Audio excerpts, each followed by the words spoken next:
சாய்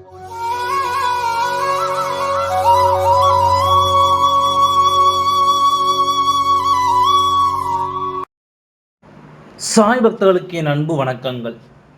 ஓம் சாய்ராம். என் அன்பு குழந்தையே, உன் சாயப்பா இன்று சொல்ல வந்த வார்த்தையை கேள். உனக்கு இது புதிதாக இருக்கும். உன் அனுபவத்தில் இது போல் ஒருவனை நீ பார்த்திருக்க மாட்டாய். அப்படிப்பட்ட ஒரு காரியத்தை இப்போது உனக்கு நான் சொல்ல வந்தேன்.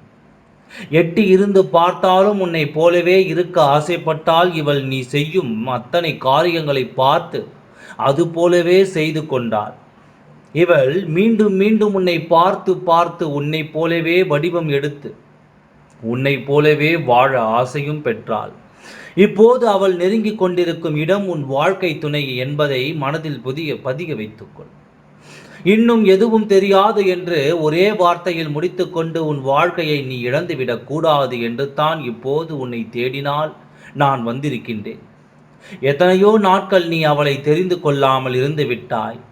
அதுவெல்லாம் சிறிய சிறிய பிரச்சனையாக இருந்தாலும் இப்போது அவர் நெருங்கிக் கொண்டிருப்பது உன் வாழ்க்கையில் அருகே உன் வாழ்க்கை துணையையும் கைப்பற்ற நினைக்கும் இவள் உன் வாழ்க்கையை நடுத்தெருவில் நிற்க வைக்க வேண்டும் என்று ஆசைப்படுகின்றார்.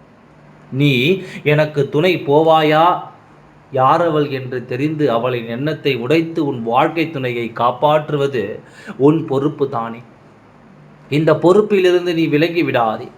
உன் வாழ்க்கை உன் கைவிட்டு போவதை உன் கண்கூடாக நீ பார்த்து கொண்டிருப்பாய். நான் சொல்லும் காரணம் புரிகிறதா? முழுக்க முழுக்க இதற்கு பொறாமை எண்ணம்தான் காரணம். உன்னை பார்த்து ஆசைப்பட்டு இது போல் ஒரு வாழ்க்கை வாழ்ந்தால் இப்படி இருக்கும் என்று அவளின் ஆசை உன் துணைவரை நெருங்கிவிட்டது. கண்டிப்பாக சொல்கிறேன், அவள் நெருங்கிவிட்டால் அவள் காரியத்தை சாதித்து விடுவாள். இப்போது உன்னிடம் நான் சொன்ன காரணம் அவளை நெருங்க விடாமல் பார்த்து கொள்வது அவசியமான ஒன்று. அலட்சியத்தால் தாண்டி போகாதே. இது எனக்கான வாக்கு இல்லை என்று நினைத்து விடாதே. ஏதாவது ஒரு வழியில் அவள் உன் வாழ்க்கையை திருட நினைக்கிறாள். பத்திரமாக பார்த்துக்கொள். ஜாக்கிரதையாக இரு. அலட்சியமாக இருக்காது. வாழ்க்கையில் மிகப்பெரிய இழப்பை கொடுத்துவிடும் உன் சாயப்பா நான் சொல்கின்றேன், கவனமாக இரு. உன்னோடு நான் இருந்து அத்தனை நல்லதையும் நடத்தி கொடுக்கின்றேன். தைரியமாக இரு. ஓம் சாய்ராம். நன்றி, வணக்கம்.